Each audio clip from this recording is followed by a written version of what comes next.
JEE main और advance के PYQs के नंबर 1 सॉल्यूशंस को विटनेस करने के लिए download the JEE1 application now.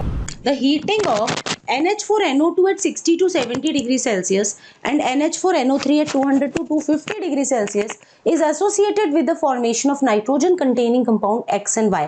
बहुत ही ज़्यादा सिंपल सवाल है जिसमें हम अमोनियम नाइट्राइट को, है ना, और अमोनियम नाइट्रेट को हीट कर रहे हैं। हीट करने पे ऑब्वियसली क्या हो जाएगा, इनका डिकम्पोजिशन हो जाएगा। टेम्परेचर्स यहाँ ऑलरेडी हमारे मेंशन्ड है। NH4NO2 को 60 to 70 डिग्री पे किया गया है ना, और इसको किया गया है 200 to 250 डिग्री सेल्सियस पे।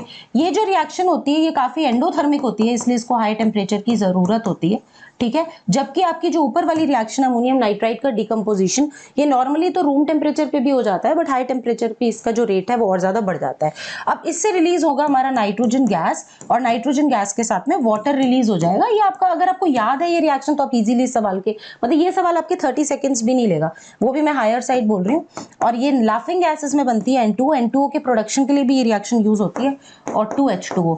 तो यहाँ पे जो करेक्ट आंसर हो जाएगा वो N2 and N2 हो जाएगा, यानी a would be the correct answer, है ना। अमोनियम नाइट्राइट की डिकम्पोजिशन से बनेगी डाई नाइट्रोजन गैस, और अमोनियम नाइट्रेट की डिकम्पोजिशन से बनेगी आपकी लाफिंग गैस N2O। अगले सवाल पे आते हैं। The complete hydrolysis of ICl, ClF3 and Br5 respectively gives. अब बेटा ये पी ब्लॉक का सवाल है, और इसके अंदर पी ब्लॉक में एक प्रॉपर एक पैराग्राफ मेंशन्ड है हाइड्रोलिसिस ऑफ इंटरहेलोजन कंपाउंड्स में, कि अगर आप XX डैश का हाइड्रोलिसिस करते हैं तो क्या प्रोडक्ट्स आते हैं, XX3 डैश का करते हैं, XX5 डैश का करते हैं, XX7 डैश का करते हैं, तो क्या क्या प्रोडक्ट्स आते हैं। तो यहाँ हम देख लेते हैं कि जैसे सपोज करो आपने ICl का हाइड्रोलिसिस किया, ठीक है, फिर आपने किया ClF3 का हाइड्रोलिसिस, उसके बाद आपने किया BrF5 का हाइड्रोलिसिस, ठीक है।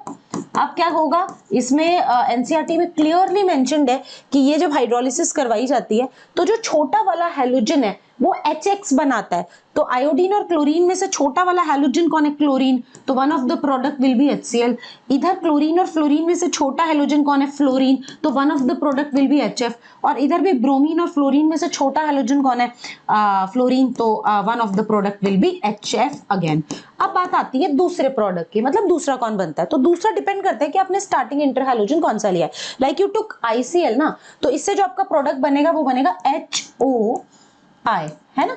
और इधर आपका बनेगा, ये जो हाइपोहैलस एसिड्स हैं वो बनते हैं, इसमें बनेगा आपका फ्लोरीन, तो आपने यहां ले लिया, क्लोरीन इधर आएगा HOCl2, और फिर इधर भी अपन ने फ्लोरीन जैसे इधर ले लिया, तो ब्रोमीन का एसिड बनेगा HOBr3, ये हो जाएगा। हाँ, तो अब देखो इसके अंदर क्या क्या बनने वाला है। इसके अगर हम ये वाले जो एसिड्स हैं, इन एसिड्स के कॉन्जुगेट बेसिस को अगर अपन कंसीडर करें इनके, तो ये क्या क्या आने वाले हैं, ये आने वाला है IO-, ये आने वाला है Cl2O-, और ये आने वाला है Br3O-। तो मतलब BrO3, ओहो यहाँ पे एक छोटी सी मिस्टेक हो गई है, इसको ठीक कर लेते हैं। Cl2-, BrO3-, और इधर भी सही कर लेते हैं इसको।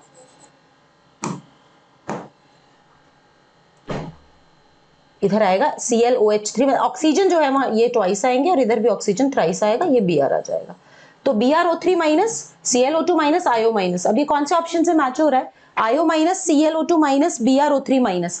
तो ये हो जाता है हमारा फर्स्ट ऑप्शन से, ये मैच हो जाता है। The compound with pH bond oblique S with compound with pH bonds है ना। ओके, तो इसको सॉल्व करते हैं हम। H3PO4, अब ये है H3PO4, इसका स्ट्रक्चर बना देते हैं, P double bond O, OH, OH and OH, try basic acid है ये। H3PO3, P double bond O, OH, OH, H, फिर उसके बाद है H4P2O7, तो POP double bond O, double bond O, OH and OH, OH, OH, और फिर H3PO2, P double bond O, OH, H और H। एक बार इनको लेबल भी हम कर देते हैं। ये हो गया H3PO4, ये हो गया अपना H3PO3, ये हो गया H4P2O7 और ये हो गया H3PO2। अब डायरेक्ट वाले इन्होंने पीएच पूछे थे ना, ये वाले पीएच, तो ये इसमें है H3PO2 में है और उसके अलावा है H3PO3 में। तो H3PO3 और H3PO2 में, यानी कि BD would be the correct choice to this particular question. Thank you so much for watching our solution. I hope आपको अच्छा लगा और ऐसे और भी सोल्यूशंस आप देखते रहिए, मेहनत करते रहिए, क्योंकि JEE Ones today, IITians tomorrow.